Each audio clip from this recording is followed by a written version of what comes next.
Hello, good evening, good afternoon to everyone in all sorts of places actually today, which is quite exciting. I'm just going to share my screen and then I will get into a short little presentation. I'm going to share this portion, that button. Okay, that should look good. Okay, great. So, hello everyone. My name's Ben Holmes. I am a senior software engineer at the Financial Times. I've been working at the FT for around 2.5 years. I did take a little bit of time out, but back there now. I work in a group called Engineering Enablement, and what we focus on is building tools for engineers across the different groups at the FT. So people that are, you have groups that work on internal tools for like our editors to write stories, and then you'll have teams that work on custom products, which are things like the app and the website, and various other people across the organization. And we focus in EE, we focus on building tools that support engineers to build products faster and better and more secure and things like that. Anyway, that's a little bit about me. So today I'm going to chat to you a bit about WebSockets. So I don't know if anyone's heard of or used WebSockets before. I feel free to put in the chat if you've heard of them before or seen them before. But hopefully, plenty of people are going to learn something interesting today about how a lot of modern web technology uses these WebSockets and how they differ and are similar to a protocol called HTTP, which you also might have heard of before. You definitely would have seen it in like an address bar. It's usually at the start of a URL. You'd have like www. You'd probably see before that, you'd see HTTP or HTTPS, which stands for Hypertext Transfer Protocol.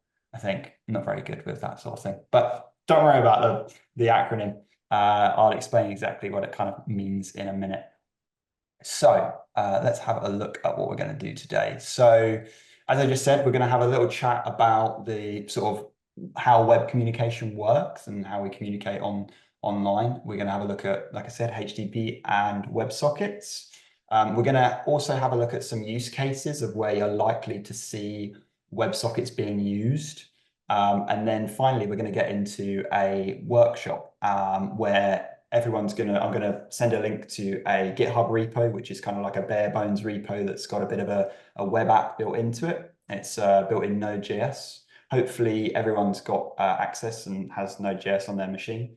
If you don't, then don't worry, it's all good. You can always like come back to it in the future. We can have a look on YouTube and we can come back to it in the future, but still you'll be able to sort of follow along with what I'm working on the screen. And what that's going to involve is we're going to set up a WebSockets server. And then we're going to set up a WebSocket client, which is essentially what you have when like your machine, your local machine would be called a client. And then we're going to look at how we pass messages between the server and between clients.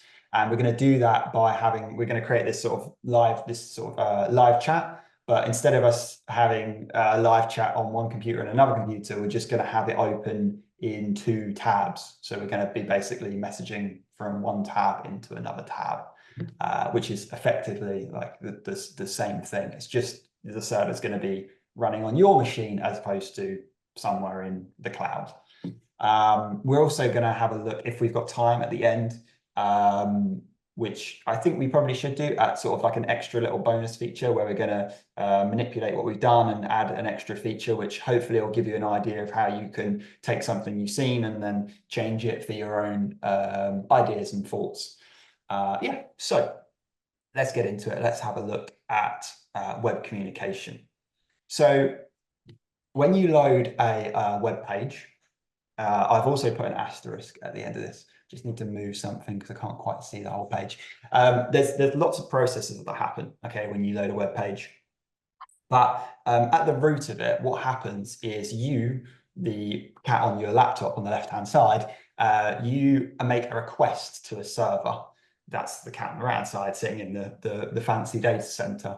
And what's going to happen, you're going to make a request and you're going to ask for some specific piece of content based on your request. So you might be going and you might be typing in, www.google.com, right? You might be hitting the homepage of Google, and that request is going to go through a bunch of like third-party servers and stuff, but eventually it's going to hit a server that belongs to Google, and then based on that request, it's going to decide what to serve to you and send you back the homepage of Google, right? And that's kind of Right. the core of like what the web relies on, right? You go and you enter a URL in the search bar, or you click on a link in a page. It's essentially doing this sort of flow. The vast majority of times, it's doing this sort of flow. And this uses, like I said, a protocol called HTTP. And what this is called a GET request in HTTP, which yeah, you might have heard of before, but if you haven't, don't worry about it. This is kind of like the standard type of request, and it's just basically a structure to say that when I request a certain page, I'm expecting to get something at the end of it. So I'm going to go to the server, I'm going to get something from that server, and it's going to send some content back to me. So there's a couple of different ones as well, but that's like the core element of it. And the important bit you really need to remember is that, and the important bit to take away as we go and look into these WebSocket use cases, is that a GET request is very much you begin the transaction, you begin the request. You ask the server for something, the server responds to you in some standard format, and then the request ends. And if you need something else at another point in time, if you want to go to another page, or if you want to load some more information, like you might have seen when you go onto a website, there might be a button that says like load more, or like a refresh button. If you want to do that, you have to create that request again. So you have to do that GET request again and ask the server for something, and it will give you something back, and the request ends. So it's all about that sort of like request response, and then a process ends. And then if you want something else, you have to do it again. And I just want to point out a few of these things. So these are called HTTP verbs, and they are basically standardized ways of communicating with a server.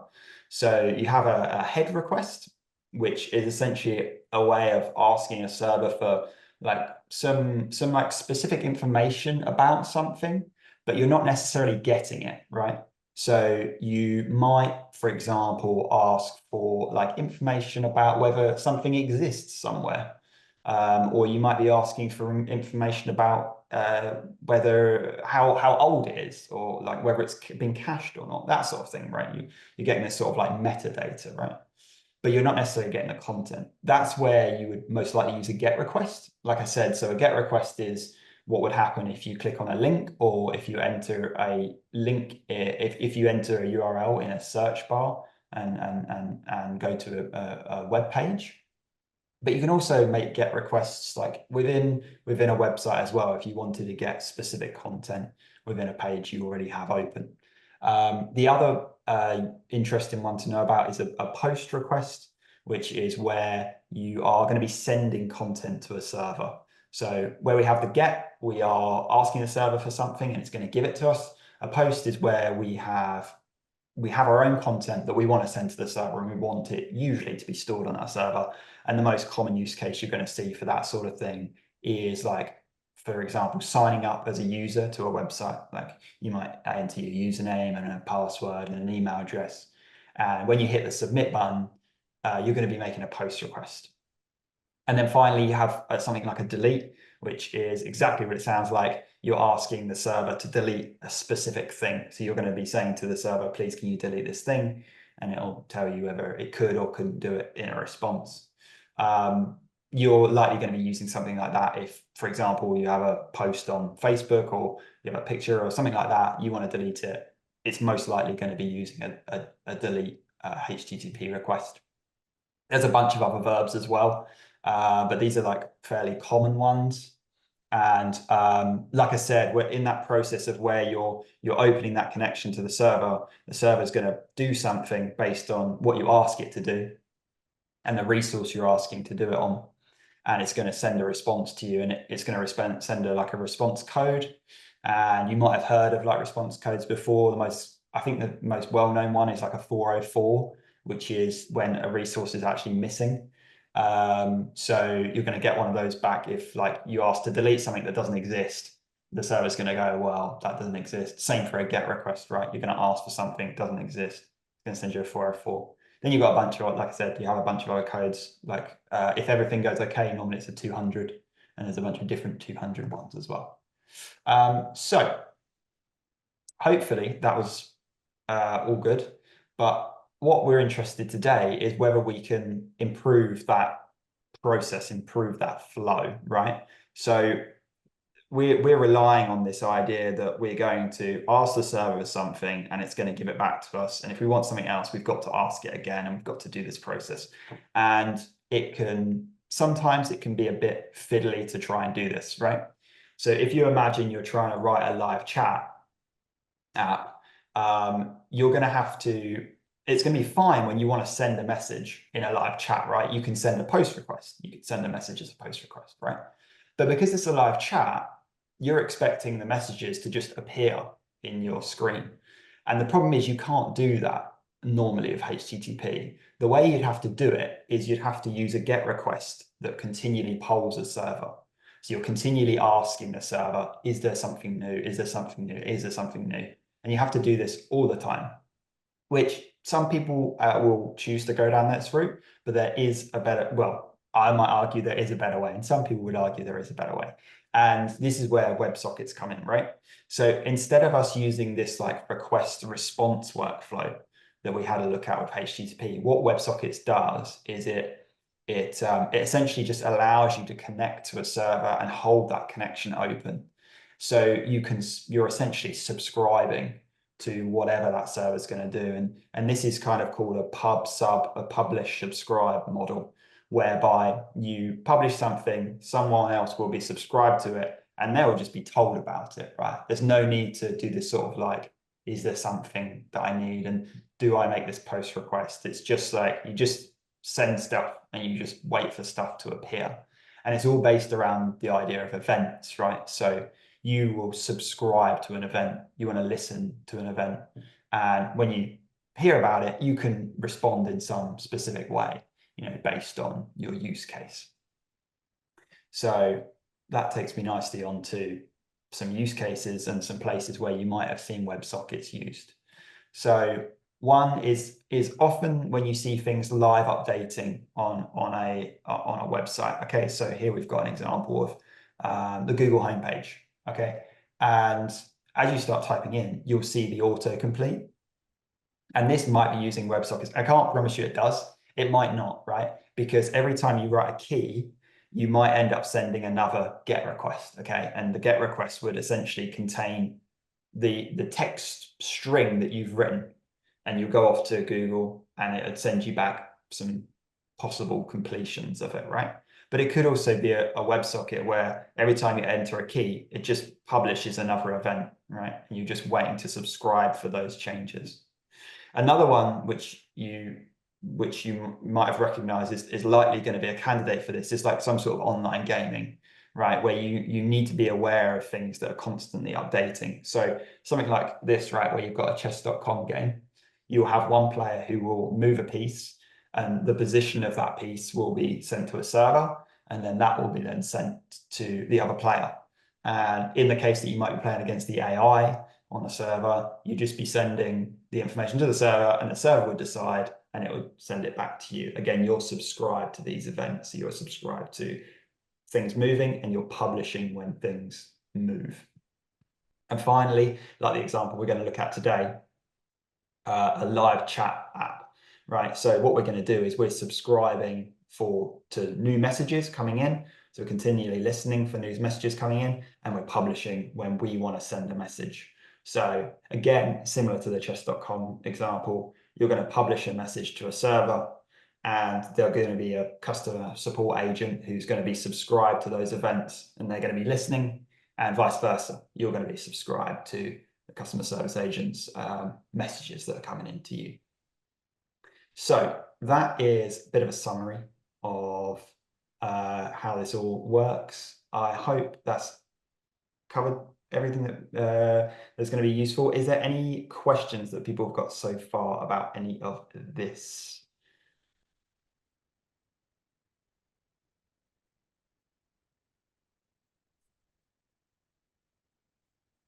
Okay, no questions. That's great.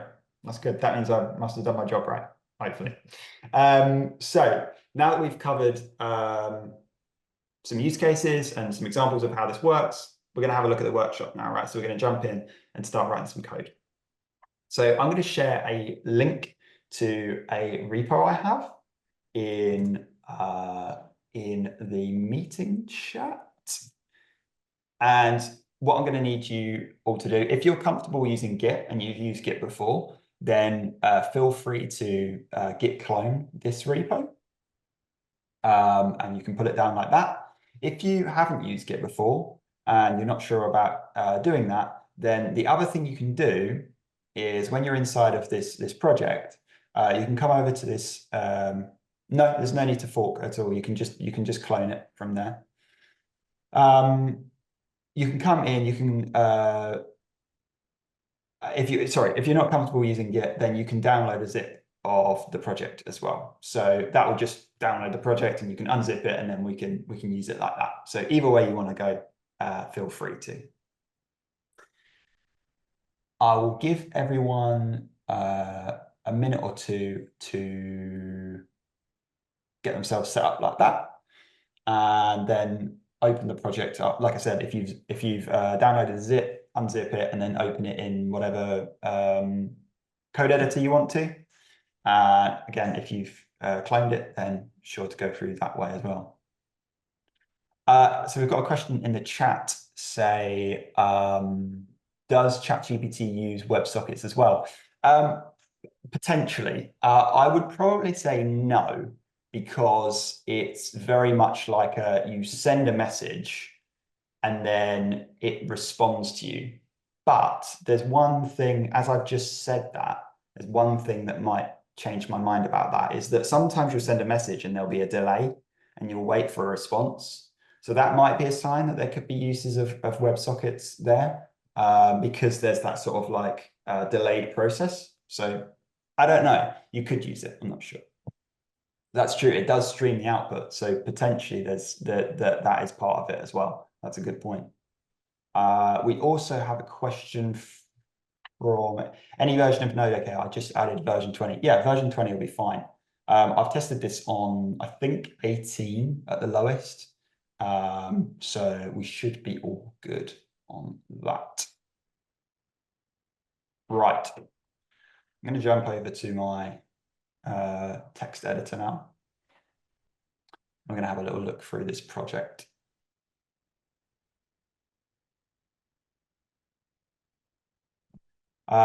Do cookies relate to WebSockets at all? So not directly to WebSockets, but what you might end up doing is, say when we were looking at this example, right, where, sorry, the question is, do cookies relate to WebSockets? We were looking at this example earlier of like a live chat app. And what you might end up doing, if you're in one of these live chat apps, you might end up refreshing your browser. And if you did that and you had no cookies in your, like, as part of the session, there was no sort of session cookie. When you refresh the browser, all the chat would disappear.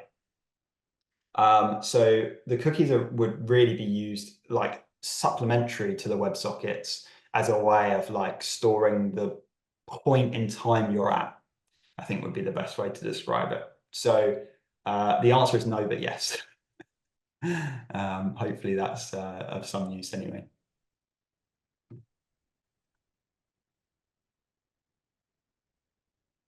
Right, I think we've left it a decent amount of time, so hopefully everyone is at a good position.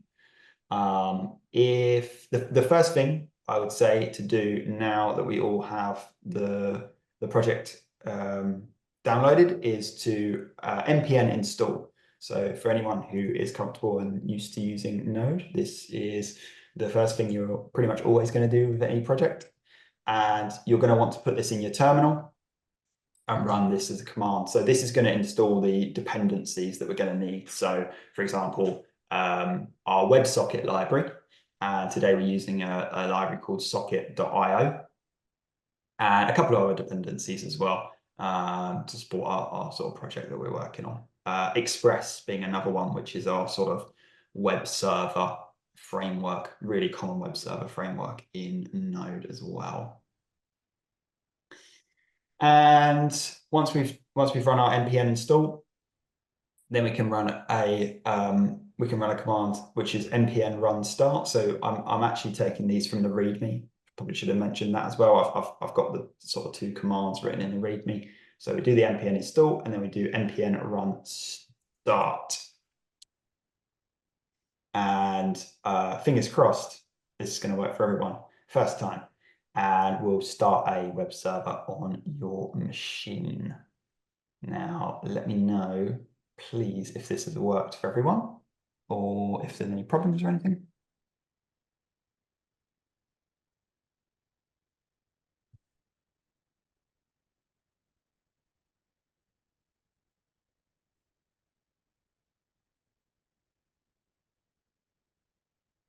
Awesome. This is great. Okay, this takes some stress out of my day already because we've got the most concerning bit working, which is great. I've got a question because I was a bit behind. So, which dependencies do I need to install? npm express. Sorry, I might have taken us away a little bit. We don't need to install any specific dependencies. We just need to run the npm install command here. npm install. Okay, thank you. Just npm install. So when we do an npm install, what we're doing is we're installing the dependencies that are listed within your package.json file. So inside of package.json, it sort of lists details about a project. And you can see in here that that's sort of already listed out. So when we write npm install, it's just installing all the ones already listed out. So we don't need to necessarily pick any in. And then once we've done the install, we can just run the npm start. Thank you. No worries at all. Okay, this is going well. This is going well. Right, I'm just moving a couple of other windows around because I need to remember what order I'm going to do this in. Okay. Right.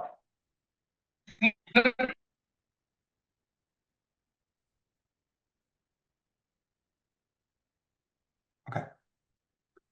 Right, so let's have a little look at this project and we're going to sort of poke around a few of the bits and try and understand what we've got in here. So the first thing we have is a file called app.js. Now the app.js, that is the server code.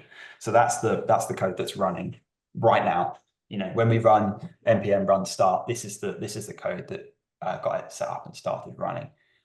So we're using a library, as I say, called Express, which is a really common web server library. It allows us to essentially host things at specific paths. So like your local path, which is like your base path, which we're going to have a look at in a minute, and then but you could add in like other paths. So if you had a URL and it had a bunch of forward slashes in it, that's sort of like the path to where you're going to point to, right?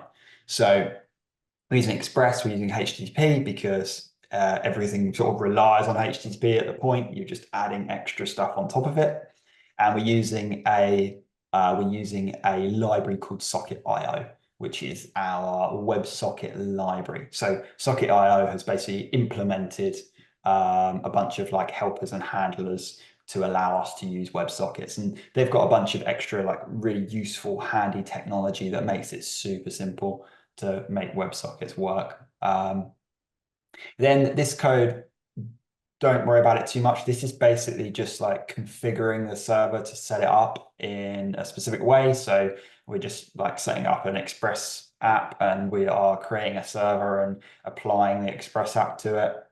And we're also, we're basically here, this line, what we're doing is we are exposing everything in the public folder to be accessible on the web server, which I'll kind of show you why we're doing that in a minute. Then we set up our WebSocket server. And then in here, we have this little event handler in here, which is a, you can see here it uses this get keyword, which we spoke about a little bit earlier. So what this basically says is if you make a get request to the root of the server, then we're going to send the index HTML file back to the user, right? So this is like this sort of, this is the get request, and then this is the this is what's going to be sent back, right? So we're going to send this file, this index HTML file.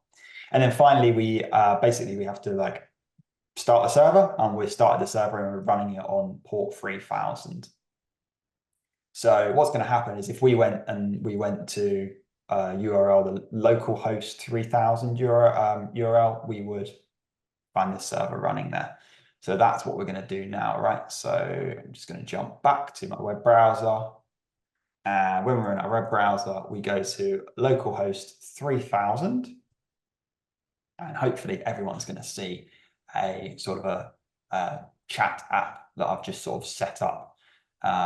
It doesn't actually do anything yet. It's not going to have any useful features, but this is what you're going to see at localhost 3000. And in this chat app, it has a box where all our messages are going to come up. And it has a little bit where you can type a message in. And it has a send button. And you'll find if you write a message and hit send, it's going to disappear from the box, but nothing's going to happen. Right? We're going to have a look at why that's happening in a minute. So let's jump back to the code for a minute. So that's our server. Our server's set up. All it's doing is it's setting up a server, and we're sending the index HTML file based on you hitting the base route, the home page, if you will. And then we've got our public folder, which is the index HTML. So that's like the structure of the web page. We've got the styles as well, which is all of the styling for the page, like how it's positioned and centered and things like that, and the colors of the buttons. And then we have the main.js. So this is really the only other place where we're going to be making changes. So we've got our app.js, which is our server, and we've got our main.js. And the main.js is the JavaScript that runs in the browser. So when we're viewing the page, when we're viewing the web page in our browser, any of this JavaScript is going to be what's running alongside it, and anything in app.js is what's running on your server. So in here we can have a look, and we'll see that as we saw when we were in this chat, when I type in a message and I hit send, it just disappears out of the input box and nothing happens. And that's because we have here on line 22, we have this like an event listener, and we're listening for a click on the button. So the button has an event listener. When we click on it, we run this function send message. And you can see what happens inside of this function is we grab the message content and we don't do anything with it. All we do at the end is we just set the input value back to an empty string. So that's all we're doing really.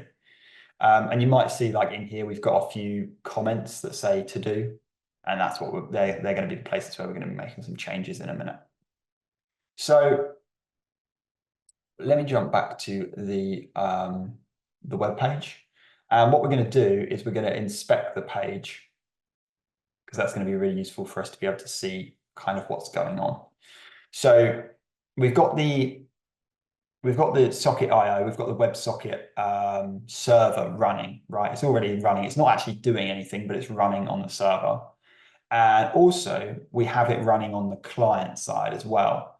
Now, this isn't particularly important, but I do want to just point out why this is happening. So this is a really useful tool. If you've not used any of the sort of like the tools within the inspect tab in Chrome, or other browsers have a similar thing as well. Normally they're to do with like, normally it's named something like inspect, or like developer console, developer options, something like that. We can come in here and we can see this socket IO script is running already. And that is because we have already imported it. So we're already using this socket.io script. And what happens is when we started our server, our socket.io script is running on our server, but we've also like exposed it and we're able to use it inside of the browser as well. So we can use it in both areas. So the first thing we're going to do is, as we were talking earlier, we were talking about how we have this like publish and we have this subscribe sort of model. So the first thing we're going to do is we're going to start publishing the messages from the front end. Okay, so we're going to publish the messages from the browser. So that means we're going to need to do something inside of this send message function, right? So we know we're going to send a message, we're going to get the message, and we're going to need to do something with it. Okay. So what we need to do is we need to emit an event, and we need to emit the content along with it. All right. So we can come in here and we can get started on it, right? So we have our socket.io already sort of instantiated set up. So we're going to emit. We're going to call the emit function on this socket variable. So we type socket.emit is the way we're gonna do this, and this takes two arguments. This takes two parameters. So the first parameter is the one that is essentially the name of the event, right? So what do you want to name the event, right? Which is essentially what everything else is going to listen for. So we're going to name this something like new message, right? Because we're emitting a new message. A new message has been written. We're going to emit it, and everything else can listen to that. And the second argument is the content, right? So the content will just be the message, right? Which is this variable up here. We've got this variable here, which has got the input value, and we can emit that. And just to double check that we're emitting the right stuff, we can also write a console.log, which is going to log it out to the browser, and we can see what happens when we call this send message function. So we're going to just log out the message, right? And when we come back to the chat, when we come back to the live chat, what we'll see is you have to refresh the browser. But when you come back to it, you'll type in your message, and when you hit send, you'll see inside your console that message pops up there, right? So we can see that function's being called, and we can see that JavaScript's being called, and it's logging out here. Okay. So we are emitting the event. We are emitting our WebSocket event, which is one half of it. The other half is we need to listen to the event, right? So at the moment, the server isn't doing anything with the WebSockets, right? It's not listening to anything. It's not doing anything. So we need to listen to it. And the way we do that is we have to essentially open a connection, listen for a connection, and then we listen for new messages that come in, right? So we have this IO variable up here, and we're going to use that. But instead of in the front end where we use the emit function, in the front end we use the emit, instead here we're going to be wanting to listen, and to listen we use a function called on. So on, and the parameter that gets passed is on what's going to happen, what we're listening for. But first thing we need to do is we need to listen to connections, right? We need to listen to a connection to our WebSockets before we can actually listen to the event that we've sent out, right? So we use this sort of default event called connection. So every time a client connects, we're gonna see this event get triggered, right? And we're going to get a socket out of this. So this is where the second function is a callback. And the way we write that is we write socket as our sort of our return, and we use this type of syntax, which is an equals and a greater than, less than. I always forget which one it is.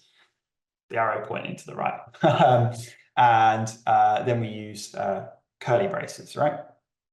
There's a couple of different ways you can write this syntax, but this is like the more modern way. And inside of here, we're now inside of this sort of like this sort of event that's going to happen. So whatever code we put in here, it's going to get triggered every time there's a connection to our server. So we can come in, and right now we're going to console log, and we're going to say a user has connected. So we're going to see this every time. And where in the client side code we saw our console logs in the client, in the browser, in the server side code we're going to see our console logs in the terminal instead. So we're going to save that, and you should see straight away, you should see a user's connected, and that user that's connected is your browser's user. So I probably could show this. I'm going to try and show this. But what will happen is if you refresh your browser, you'll see, let me see if I can move this in such a way that we can see both of them, right? So, okay, we probably just about get that right. So we can see there, if I hit refresh, we see that a user's connected every single time, right? That means a new user's connected. All right, let me stretch that back out again. The other thing we need to do as well is we need to handle when users disconnect as well, right? And that's sort of all handled within this like connection. So, and instead of us using this like sort of IO on connection, we actually are going to use this socket that we got here, and we're going to use that to disconnect as well. So we can type in socket socket.on, and we can write disconnect. And we the variable we have here is empty. There's nothing we're going to get out of it here. So we just use a open and close brackets, and then same code structure as well. Hey Claudia, yes, it is being recorded. So it's going to be up on YouTube. I'm not sure when, but soon. So we are going to disconnect from, well, we're just going to listen to when things are disconnected. And the way we're going to do that is we're also going to see when these disconnect events happen, right? So we're going to type in a user has disconnected.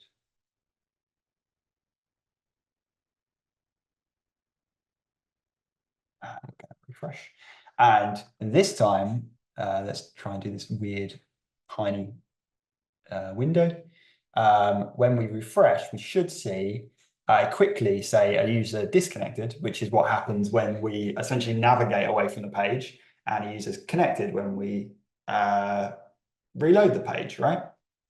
So like that's essentially what's happening there, right? We're leaving and then we're coming back. So now at this point, our front end is actually connected to our server, right? They are connected together, right?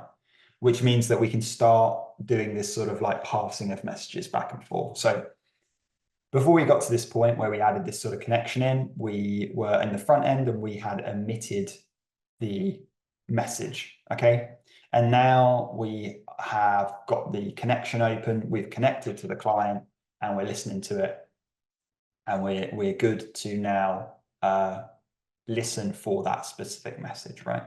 So the message, if you remember, we use the event new message, right?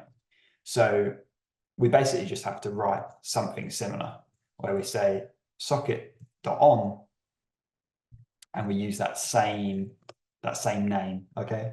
That same new message name. And what we're going to be getting back from here in this callback is we're going to be getting data back, right? So earlier we got socket back, but in this one we're going to be getting the data, and the data is going to be the content that we've been sent, right? So before we do anything with it, what we'll do is we'll just console log it out, right? So we can see, so hopefully we'll be able to see it. So we're going to console log the data, right?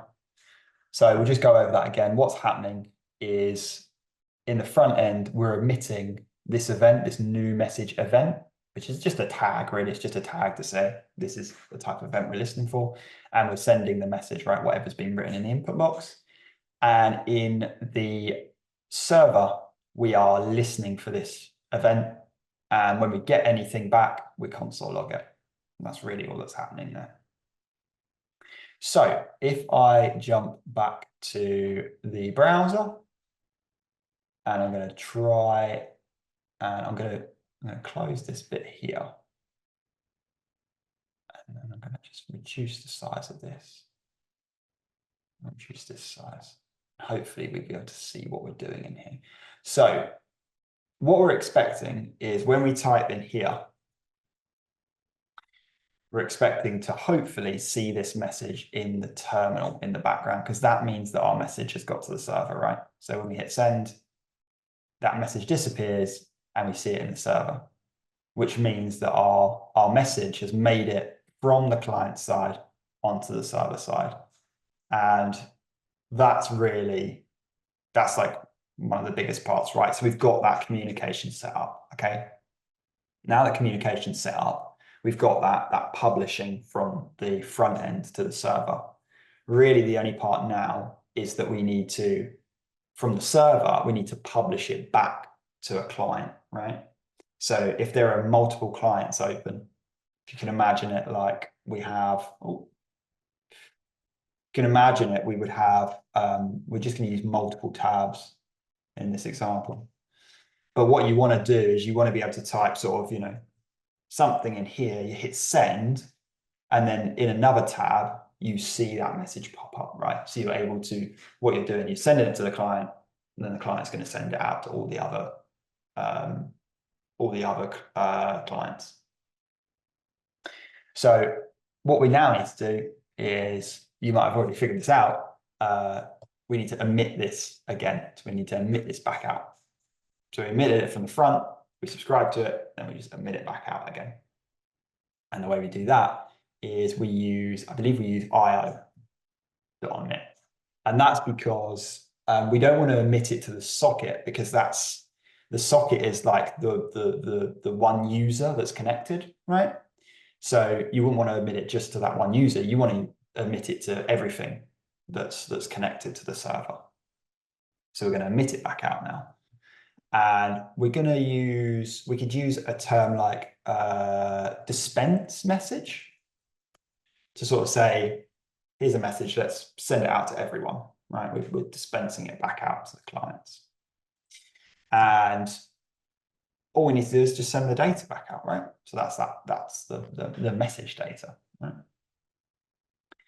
And that means we've got it, we've sent it to the server, server's collected it, the server can process it or do whatever it wants to do.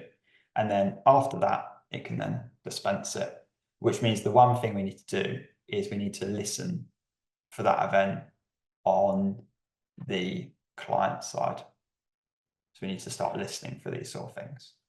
That's sort of this to do here, right? We need to add an event listener for new messages. So the way we do that is exactly like we did it in the server, which is where we're going to use this on function, right? So on, and we're looking for the dispense message. So that's what we're going to be listening out for. And we're expecting to get some data back. Again, that same sort of format of creating this sort of like callback function that's going to happen whenever this event triggers. And for now, what we're going to do is we're going to just console log that. Cool. And because this code is the client-side code, we're going to be seeing this console log in the client. We're going to be seeing this console log in the web browser, not in the server. So now that we've got that all going on, we can refresh our front ends. And what we can do is we're going to need to see this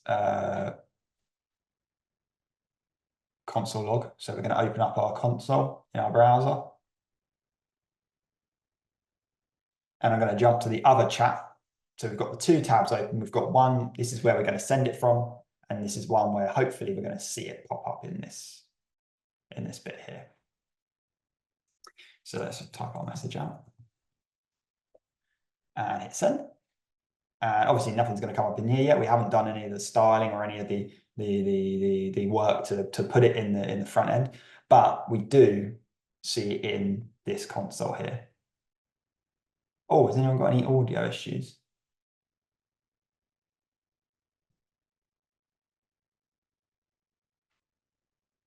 Oh dear. Oh, sorry about that. Oh, sorry about that, Oscar. Maybe it might be worth rejoining or leaving and rejoining, something like that. Yeah.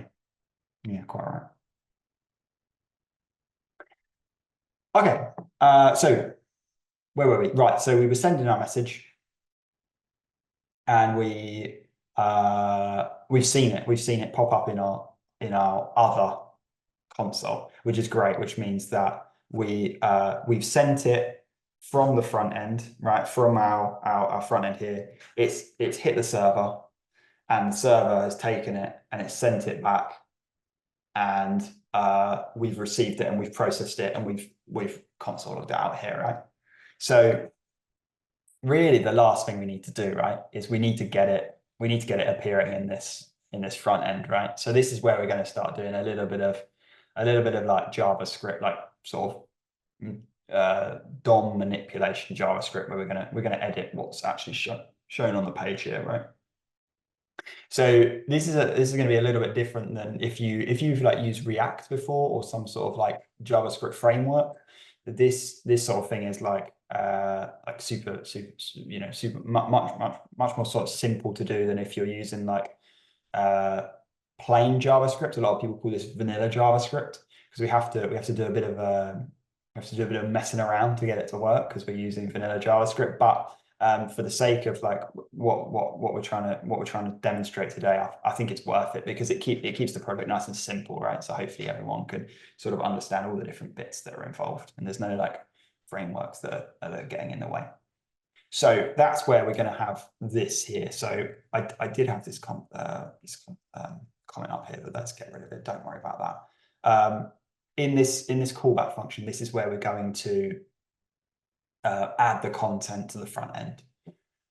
So we know this data, right? This is actually the message, right? And realistically, this variable should really be called message, right? It technically doesn't matter, okay? But it's better coding practice for your variables to name what they actually are. So that's my bad for typing in data and being a bit lazy. But message is a much better variable name there, right? Because then we know exactly what it is.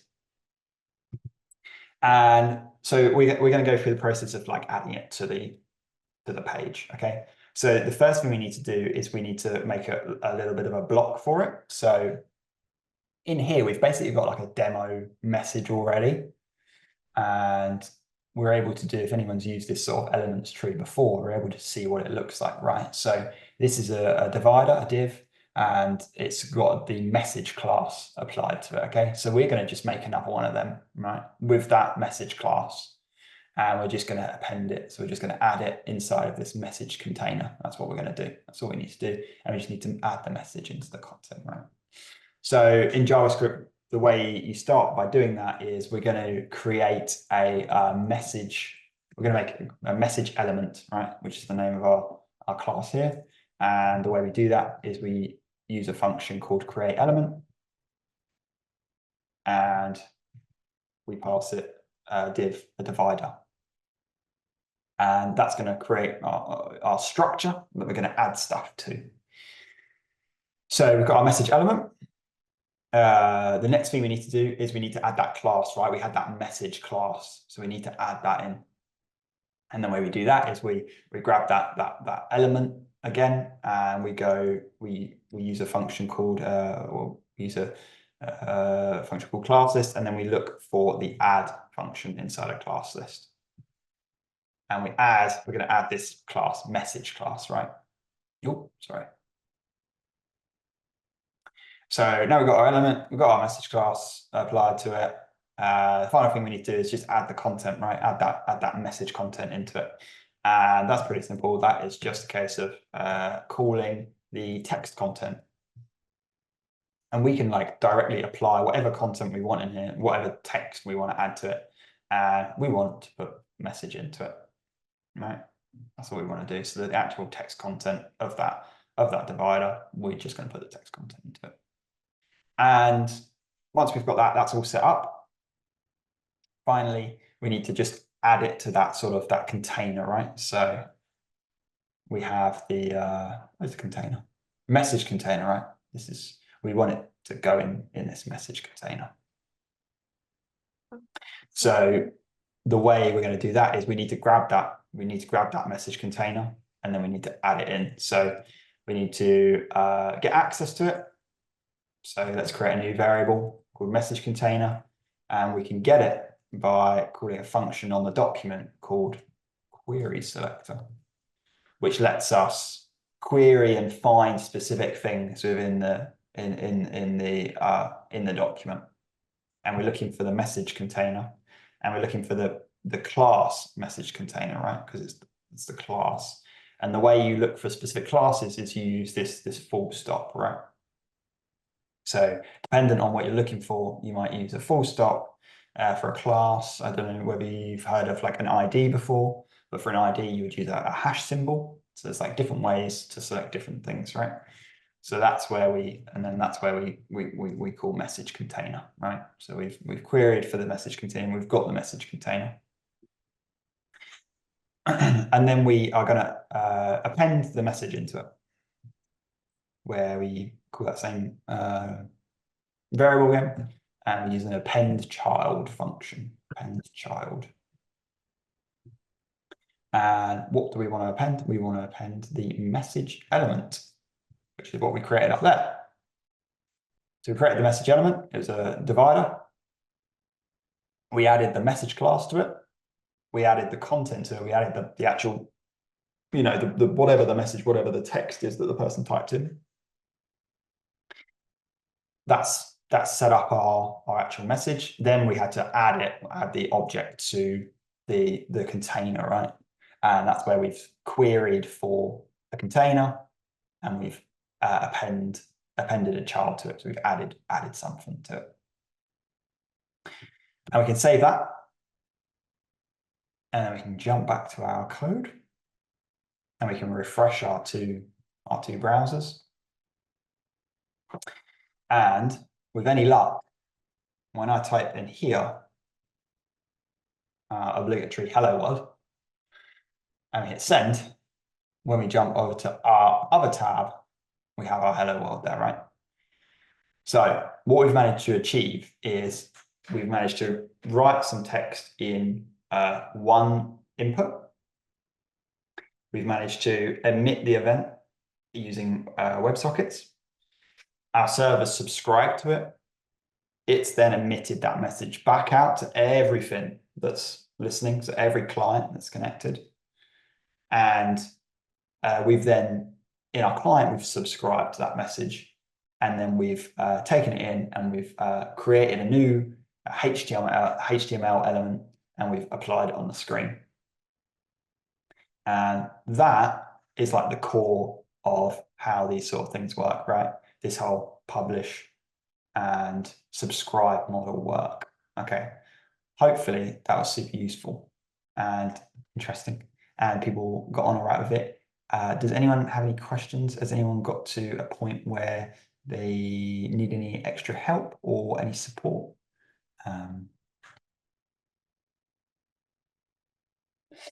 Oh, sorry, I'm seeing a couple of questions.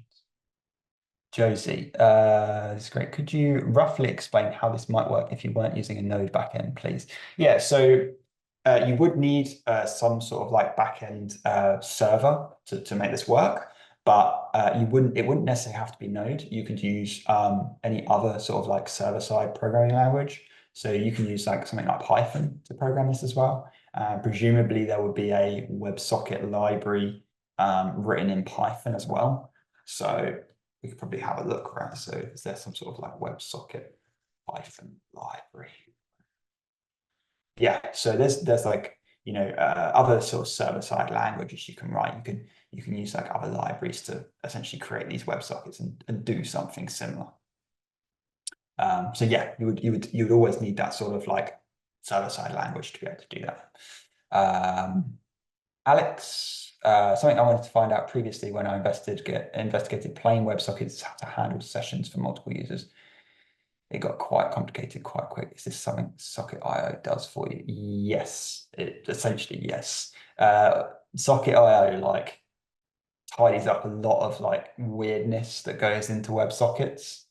It also does like some really clever things where like if your Socket.io connection disconnects for some reason, which sometimes can happen, it has like a process where it falls back to HTTP, and it does a bunch of like setup work where it does like these like handshakes where they set communication up.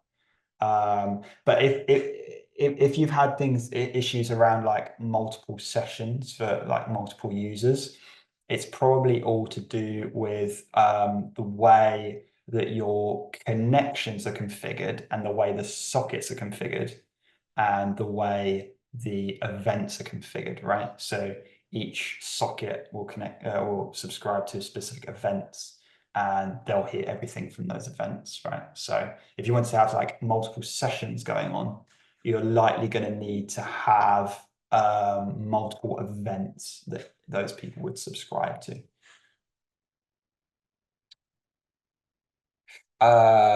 We've got an error in here. I have an error, type error, message element dot text content is not a function.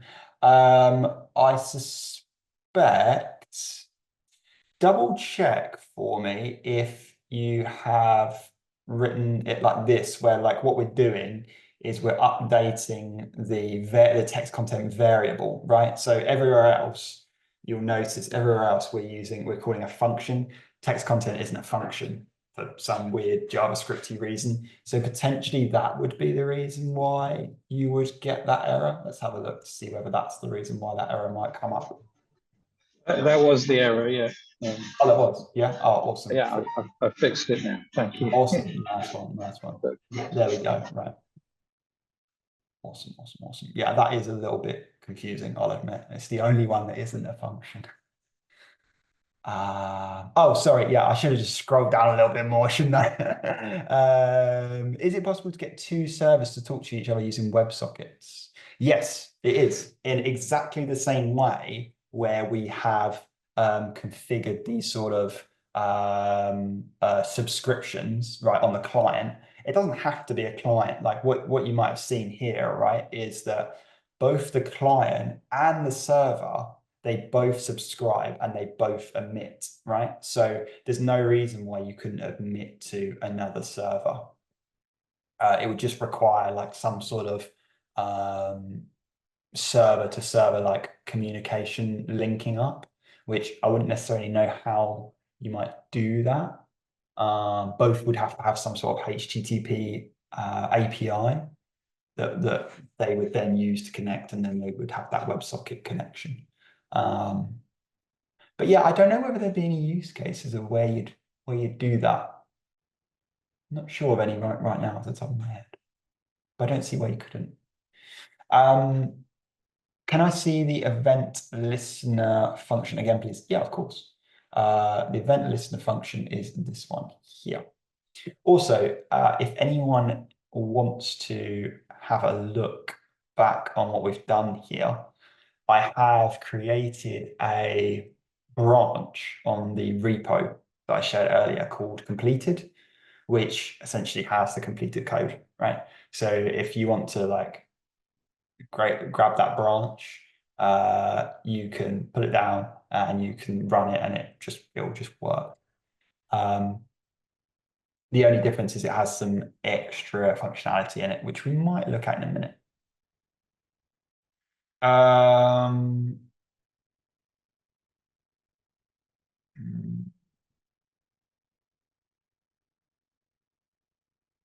I've got the two following errors: HTTP localhost socket IO blocked by org 404, not found.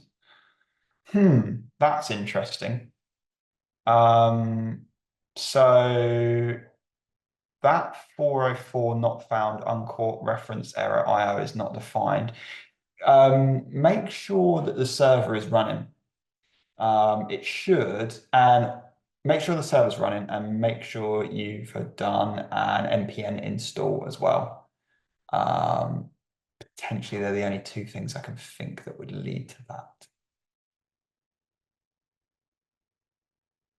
Okay, what time are we on? We are on 7:05. Oh,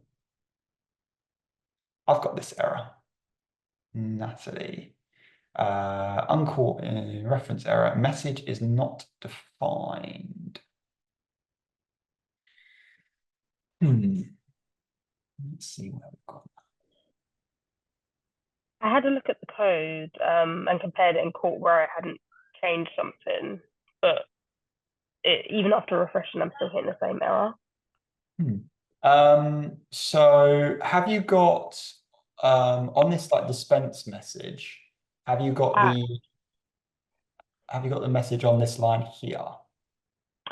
I caught it in one place and not the other. Okay, I think that might have solved it. Thank you. That's hope so. Yeah. No worries.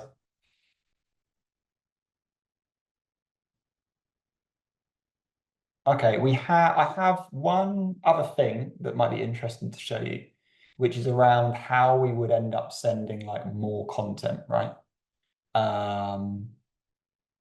Is anyone interested in seeing that and having a look at how we might like manipulate the shape of the content? So say we want to send more than just like a string, we can have a look at that next. And the reason I say that, let's just make sure I haven't accidentally made any errors. Yeah, okay, awesome. So we've got this chat, right, working now.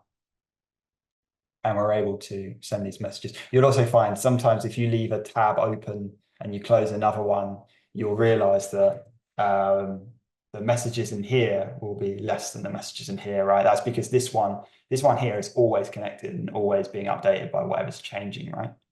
Whereas this one is like you're refreshing, and every time you refresh, you basically lose all that content, okay? So in the real world, what would happen is that when these messages were sent to the server, when they got to here, the likelihood is they would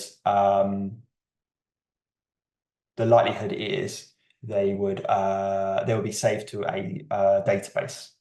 So you would save the process, like if you're having that communication, would save that content to a database, okay? Because then if someone comes back and refreshes it, you'll see it can fill everything in, right, where you came from, okay? Alex says, actually something that I would be quite interested in looking at is sending audio data via WebSockets. That is interesting, but I have absolutely no idea how to do it. I can, if you'd like me to, I can make a note of that, and I can have a look online and see if there's anything interesting about how you would do that. I think it's something which a few people are quite interested. I know people that are interested in this. I did previously do something similar where I was sending audio data in a conventional HTTP request, and I was just using base64 encoding for that. So I don't know whether it's something similar around that potentially. Pass. Yeah, I'm not sure. But yeah, if you want to, then yeah, feel free to reach out and we can have a look at that at some other point. Could you use local storage as your database? So you could use local storage, but the problem with that is that what would end up happening, right? Say I had a chat here and a chat here, and say I typed a message in. So say this was like, this is me, and I'm like, hi British Gas, my bill's too high, okay? And you hit send, right? And the British Gas person that gets that message. The problem is everyone's page would have to be, the two clients, both their local storages would have to be saved with that content, which isn't necessarily it's not a terrible thing, But what it does mean is that if anything went wrong at any point, you could easily lose a message because two people's like messages could like technically fall out of sync, which might be a little bit weird. What I believe happens is, don't quote me on this, but what I believe happens in something like you're like on a phone, right? When you use like your messages on your phone, is that they are stored in like a local storage on your phone, but they're also stored on a server, which means that there's like some way of being able to validate that everything's up to date and that someone's messages haven't slipped in some weird way. Deswegen sage ich, nein, Solar ist das perfekte. Also es waren zwei Sachen, die nicht so perfekt waren, wie. Oh, okay. Ben, I have a question. Sorry? Ben, I have a question. Sure. Do you hear me? So Yeah. I did understand well. So I mean, the communication with the socket and everything is done from the front end. Is connected through the script that you have in the HTML file, right? Is it that one? Because Yes. I'm trying to think, there has to be some way that you send this data to the backend, and that is the way, like you use the back, because I see the local host. I kind of like figure out maybe, but do you confirm that the data is sent through this way, right? Yeah, that's right. So something maybe I should have pointed out, right? But inside of our index HTML file, we actually link to this script source here, this main.js, right? Which is this one here. So that's how, like, is that sort of the question you're asking? Is that how? Yeah, and the one on line 18 is that way you use the socket.io, no? Like the package that is in the backend, right? Or yes, that's okay. right. So that's a really interesting question, right? So I only learned about this like fairly recently. It's really interesting that you can do this. So what happens is when you start a socket.io web server, it actually, like when you start it, it exposes the client side code at this specific URL, which is kind of cool, right? Because if you were setting something up in like a React framework, which is really the only way I've done this sort of socket web stuff before, you would manually install on your client side, you would install a package that handles the socket.io, and then you would also install a package on your server side that would do it, right? But it turns out that the server side actually for free basically just gives you the client side code, and you can just access it directly like that. Yeah, which is kind of interesting. Yeah, So there's no extra configuration to do that. You have to do it with the React. You had to do it. I mean, there still have to be some. I mean, you have to send through the. You would do that, right? You would do it like kind of this way with the React, or how does it communicate? It's with the React application. Yeah. Great question. So if you were going to do it like that, where the two domains were like separated like that, you would have to your server side app, you would have like a URL of where your server API was hosted, and inside of your client side, when you configure it, when you like essentially open the connection, you would have to essentially direct the client to where the server lived, right? So you have to like write the URL out on the client side to say. You mean you have to do like an API call to the yes, that's right. Yeah, okay. Yeah, that's right. They had a different way. I thought they had a different way to do this because maybe with this way is faster. But okay, maybe I can look it up anyway. I can look it up too. I'm sure. So it is. It's almost. I would say maybe it's verging on being like deceptively simple, because as you rightly pointed out, in the client side, all I'm doing is initializing socket.io and it just magically works. like I'm never saying where the server is, and maybe that's a mistake on my part for sort of hiding that point. But yeah, this would be, you know, in the real world, I believe you would call this function here where you instantiate the socket IO, the WebSocket, and you would say, you know, you would write in, like you said, you'd write in the URL for your API call, and that would be how it all sort of links together. Okay. Have we got any other questions before we move on to the final bit I wanted to have a look at? Oh, I've noticed that one of the use cases for AI is chatbots. Is that done via WebSockets too? Yeah, so we had this question earlier, and I'm not sure is the answer, because as you type, you know, you type your question in, right, and then you hit send in something like ChatGPT. There's like a delay where like it thinks about it, and then it sends the data back, which could be like a normal GET request, or it could, sorry, I should probably say it's actually a post request, right? Because you're posting some sort of information to the server, and you're going to be you know, you're going to be getting data back, right?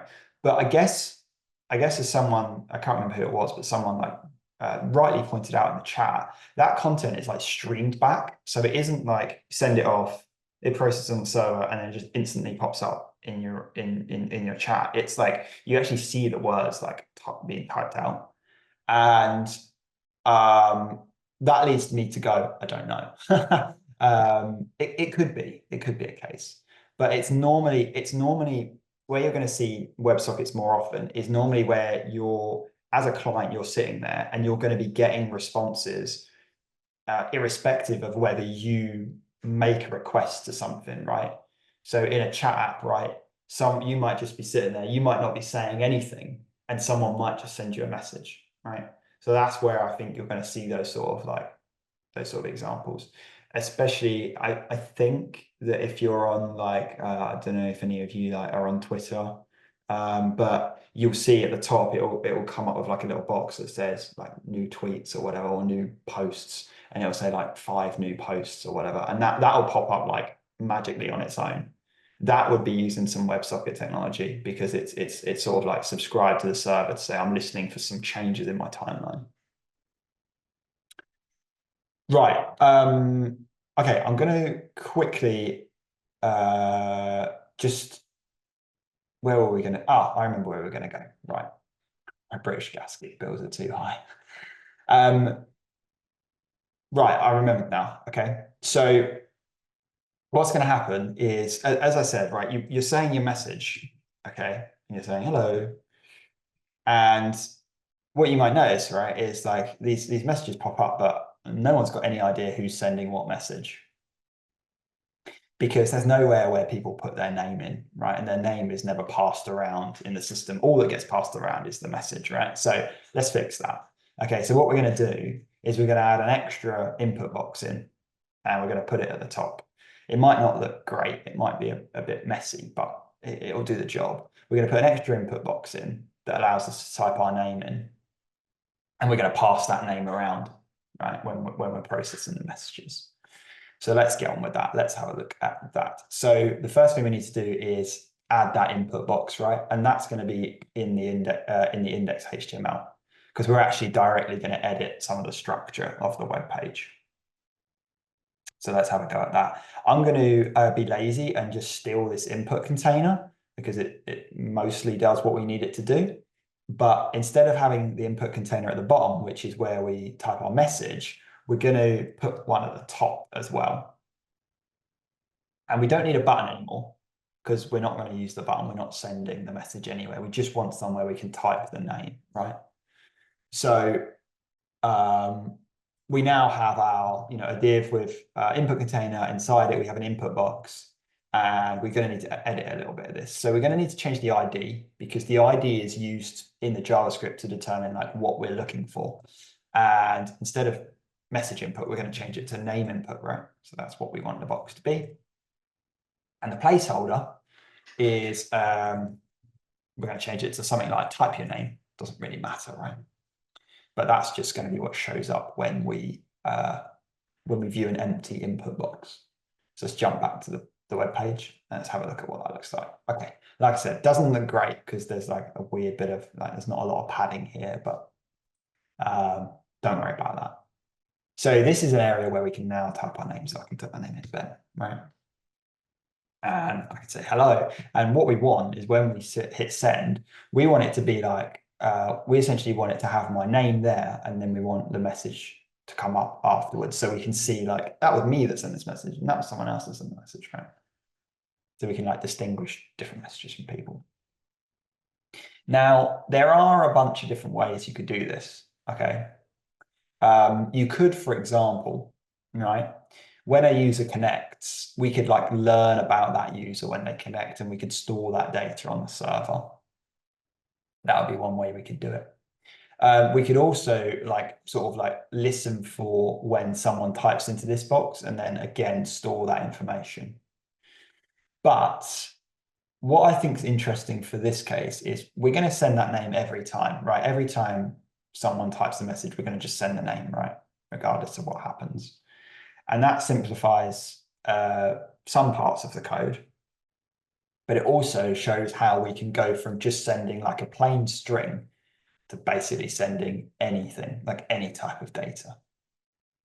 So first thing we need to do is we need to get access to the name input. So we have, you can see here on the client side, right, on line 5, we have the message input.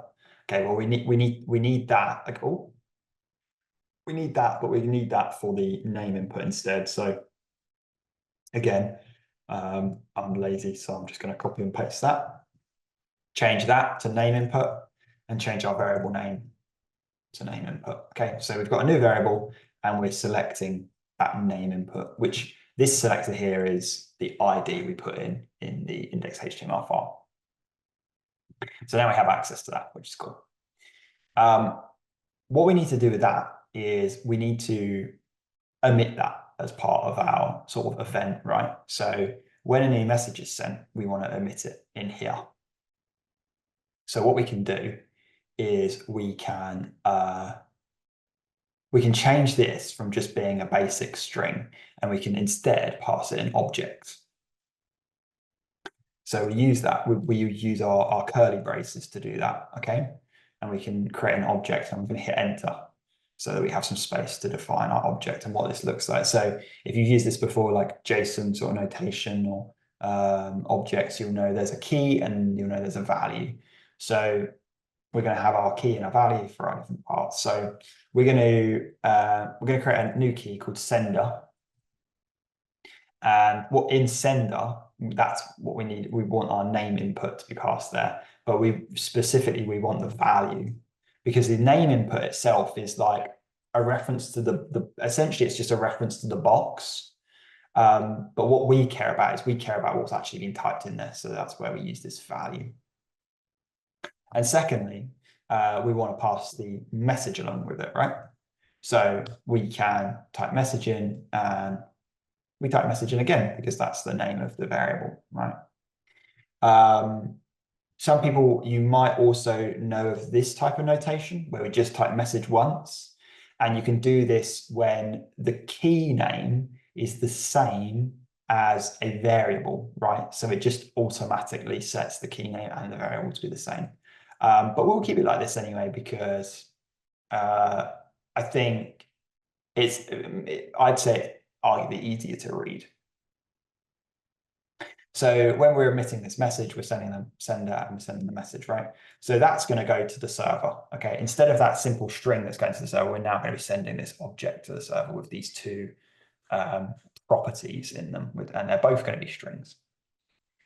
When we have a look at the server and we listen for, when we're listening for these events, we can see that we receive this data, we log it out, and then we emit the data, right?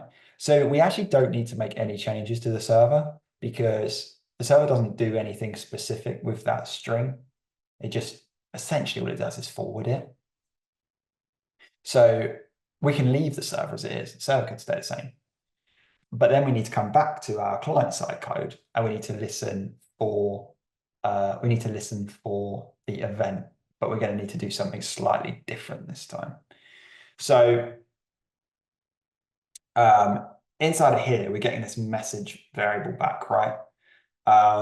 But it's not really just the message anymore, right? So we might want to change this variable name, which probably would make a bit more sense, right? So now let's actually change that variable name back to data, okay? Just for the time being, because now we've got a bit more stuff in there. And we're going to want to get the different bits out of that variable name so we can do stuff with them now. And the way we can do that is we can describe them a bit like this, right? So we're going to define a couple of new variables. And what we can do is we can grab the sender, because we've got the sender key in there and we've got the message key in this object. And that comes from data. Okay, so this is kind of a way of being able to get these sort of like variables out of this object. Okay, so now we've got access. We've again got access to the message, which is great because we use that variable name already. So we don't need to change anything about this message, right?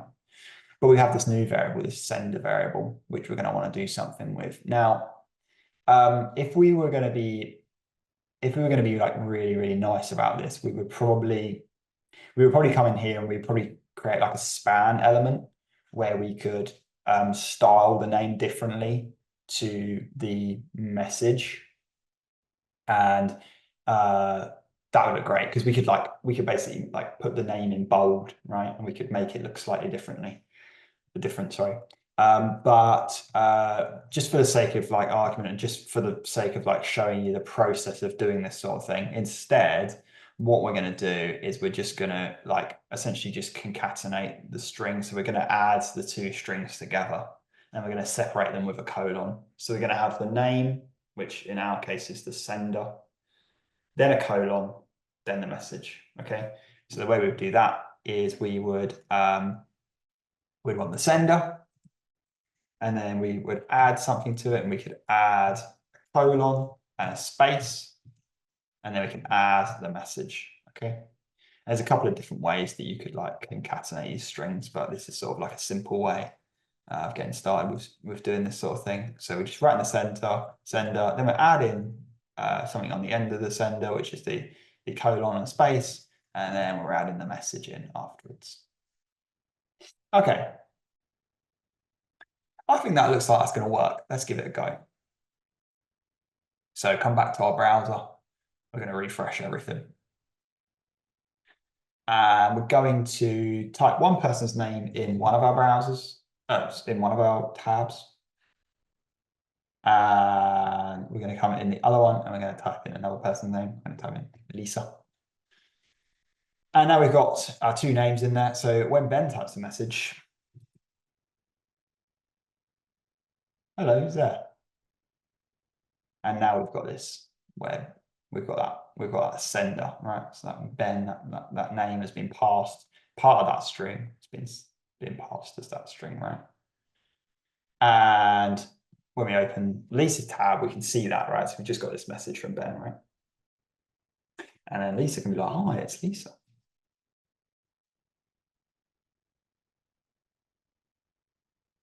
And they would send that message. And you can see now, like now we basically have like the chat app functioning where like we can see who's sending messages to who, right? And this is what I'm trying to demonstrate here is that this idea of like emitting messages isn't just like a simple string, right? You could emit any type of data that you would get in JavaScript, right? Which means that we can send this object. We can send very complex data as well, and we can send multiple different properties and lots of different things, right? You might end up putting like a timestamp in there. You might end up having loads of different things, right? And that's about, oh, thanks, Christina. And yeah, I think that's about it for today. I hope that was useful. And I hope that demonstrated some interesting stuff that you can do with these WebSockets, right? And how you can, they kind of unlock like these sort of like more interesting, I would argue, maybe more interesting user experiences where you can do like the fancier stuff, right? You know, definitely the more interesting things you can do on the web. And like I said, if you weren't able to follow along this time, always we'll be able to come back on YouTube and we'll be able to access on YouTube. Also, like I said, I'll send a link to the branch as well, just in case anyone wants to have a look at this. So this is the branch. This is a link to the branch that has all of the completed content in it. So I believe it will be exactly the same as what we did today. It might be slightly different because I might have like named a variable differently or something like that, but it's fundamentally it's going to be exactly the same. Other use cases for WebSockets. So like I said, like online games, I'd say is common. Live chat apps, anywhere where like a front end the front end of a website is going to update in real time. So like a common one would be like notifications, right? So you might be on Facebook and you might see like a notification, like a little red icon pop up in the corner. Say like someone sent you a message, that's going to be using WebSockets, something like that. It's all that sort of like live updating stuff that you see online. It's it's kind of interesting stuff, I'd say. Is there any other? Yeah, exactly. Is there any other questions we've got from anyone? Since we're sort of coming to an end now.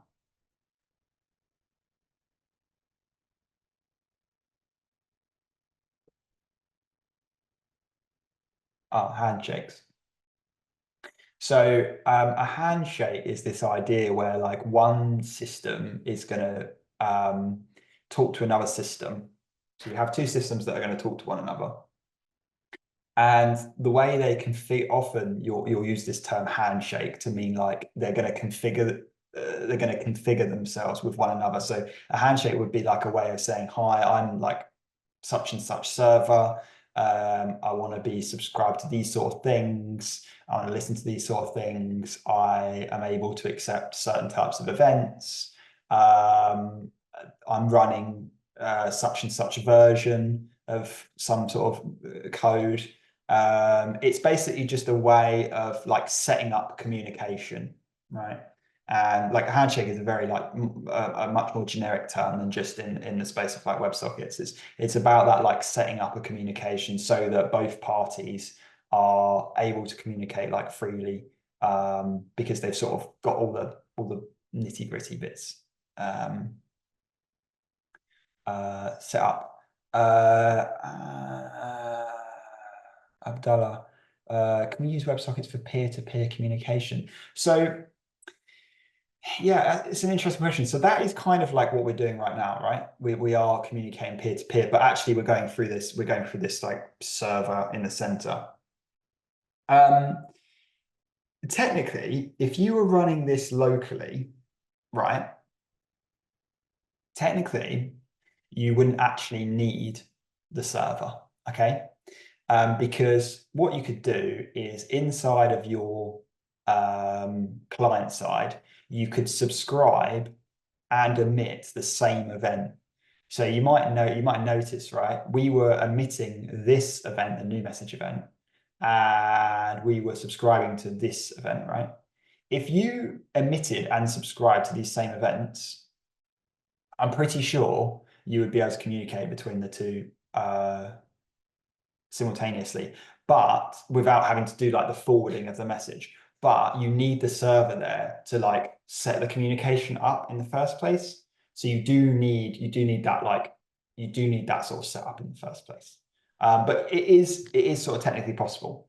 I've never done it before, but I don't see why not. I believe that the technology is there for it, right? Socials. I'm not really on the socials, if I'm honest. And I probably should get on them. You can definitely find me on LinkedIn, though. I'll be on LinkedIn. That's probably your best bet. Yeah, it's, I don't know what it is. If you type in Ben Holmes FT, I'm sure it'll pop up. Let me find out what my actual LinkedIn name is. I don't know. I'm really bad at this sort of thing.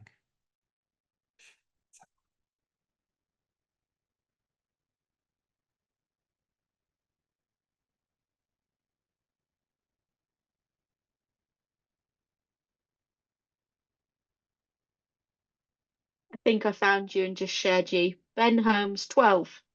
Oh, 12. Magic number. Yeah. That's Is it a me. black and white photo with a coat and a beanie hat? Yep. That sounds like me. Yeah, that sounds like There me. you go. Got you. So yeah, I just shared a link to Ben's LinkedIn if anyone wants to connect with him.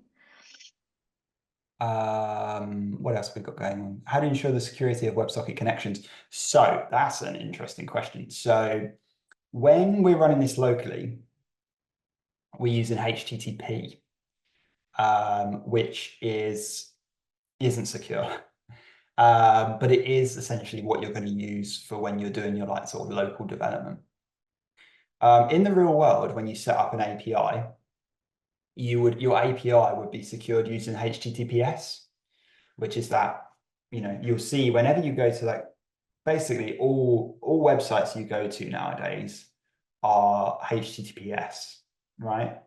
I think if you tried to go to a HTTP website nowadays and one that didn't have the certificates that allow it to be HTTPS, I'm pretty sure Google Chrome like comes up with a warning to tell you like, don't go to this site. You can still go to it, but it generally tells you not to. So what would happen is your API would be secured using HTTPS, and that would mean that your communication between the client and the server would be encrypted. So yeah, that's kind of how it would work in terms of like keeping them secure. It would be a case of like the API using a HTTPS connection. But obviously, when we're running like stuff locally, we just use the HTTP. But interesting question anyway. Socket event names built in or just arbitrary names. So that's an interesting question, actually. So there are some built-in ones, right? So you'll see this like on connection, right? This connection one and this disconnect one. These are built-in. Okay, these are built-in events because they happen as part of those sort of things. Presumably, right, there's probably a set of other there's probably like a set of other events that always exist. I wonder if there's like an easy page that tells you all the different ones. I don't know. No, it's not going to be that easy to find, is it? But anyway, this sort of connection one, right? This connection one, this disconnect one, these are built in. Yeah. But this one right here, where I've called it like new message, that's just one that I've created, right? So there's absolutely no reason why I couldn't say new message. And you would type that in there and you would type that in here and it would still work. Oh, we've got a link. What's this link? Oh, brilliant. Amazing link. Right. There you go. Yeah, so here we go. Exactly what this is. Thank you for this link. The following event names are reserved and must not be used in your application. So these are ones that are built in. So like we had the connect one, connection error. That's really interesting. So we can like capture any errors that happen. And we can also we had the disconnect one, but we've also got a disconnecting one. So when that disconnecting starts, potentially there's a possibility that a disconnect can take longer. A listener? Oh, that's interesting. I'm not sure what the difference between a listener and like a normal like a normal connection is. But yeah, these ones are the built-in ones. Great find. Thank you for that.